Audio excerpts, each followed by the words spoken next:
So, hello, ladies and gentlemen, welcome to episode 3 of season 1, being self-employed. Now, being self-employed basically means that you are now your own boss.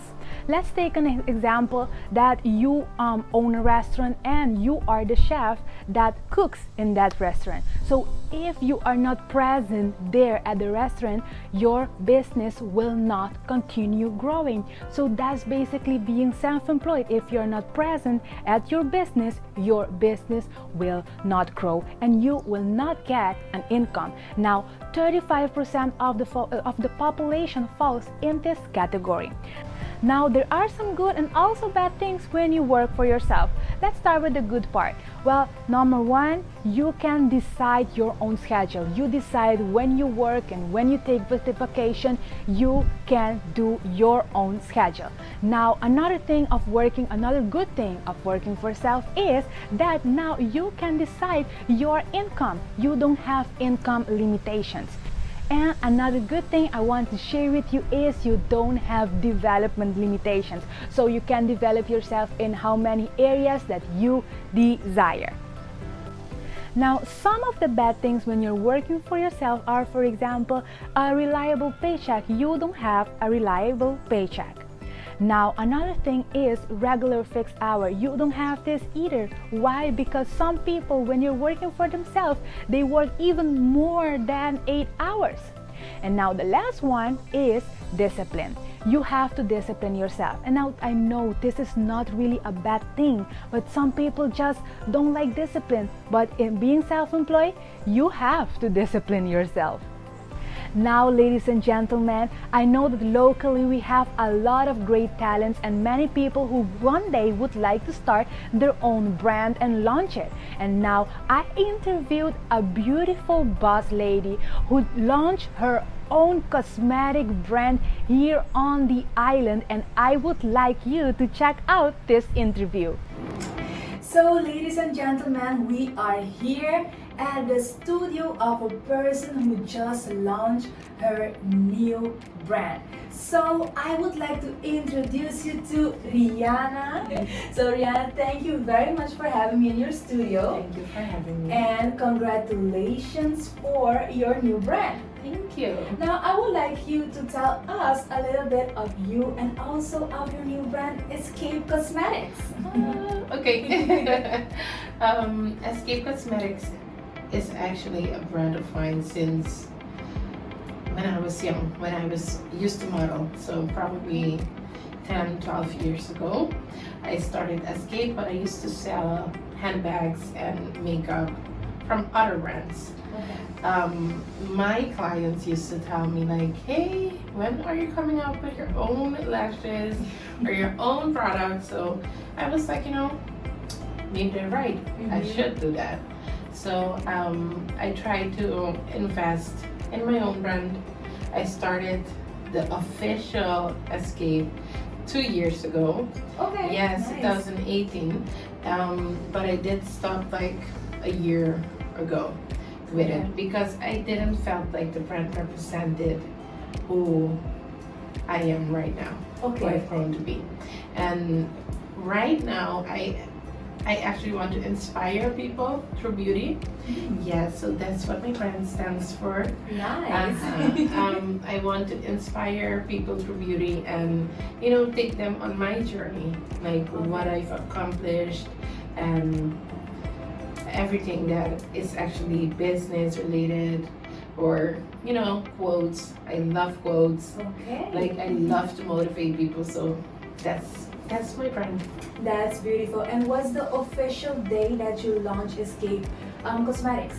It was on May 1st, 2018. 2018. Oh, Yes. wow, that's great. Uh-huh. Now, a question I have for you, since we are talking right now in this episode about self-employment, etc., I would like to ask you, what is the biggest challenge you have faced when you were launching your brand or during the launching of your brand?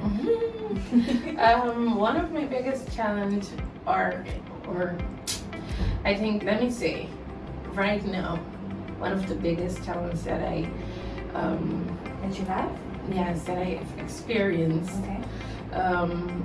I would say in the rebranding process, making the correct packaging, talking to the Correct distributors. to the vendors and trying to get them to get everything exactly like I wanted, because it's difficult to communicate with the vendors sometimes. Okay. Like maybe they don't even speak English or things like that. So that was a bit difficult. That was one of the biggest challenges that I experienced. Okay, so basically telling other people what you have in your mind for them to do it as a product as you want it. Exactly. Okay. Well, another question I have for you in that same trend.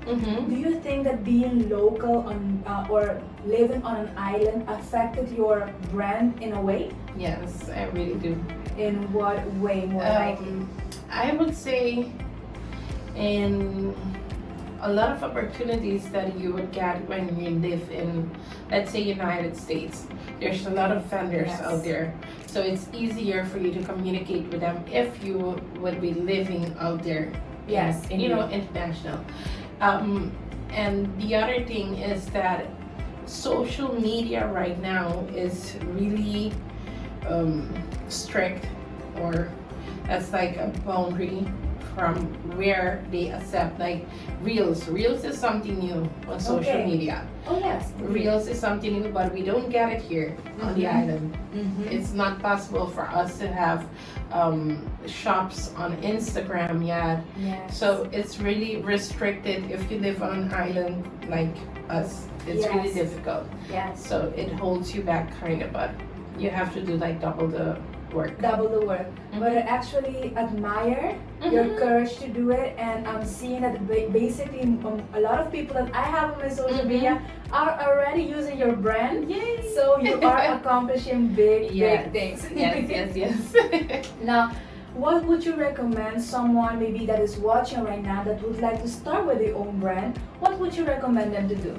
I would say do a really good research before you start, because if you do a good research before you start, you don't have to experience certain things that I've experienced, like you have to rebrand because you don't feel that the brand is actually really attached to you, or represents you.